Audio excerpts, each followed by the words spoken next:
Guys, amo ni mag-search kung ikaw ay legit sa naka-register sa SEC bala. I-search mo na ang SEC Gov PH. Tapos i-click mo niyo ang SEC Express. Tapos pinduton mo ni ang tatlo ni ka tuldok blow na. Tapos order ka. Ay, order gali.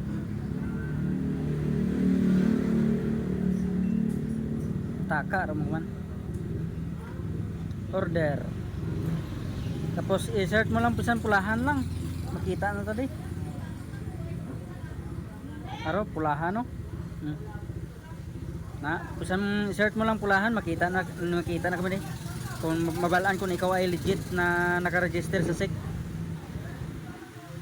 nan hari sa apulahan kampanya anti-crime damo ari tao na bagwis ng langit martir pulahan haring adardar pulahan anti-crime group ANC na amula na mga brother sister, search mo lang pulahan, makita na tadi hindi damo maka naka-register SEC na anong mahambal mo? Legit na siya. Basta may sick na legit na.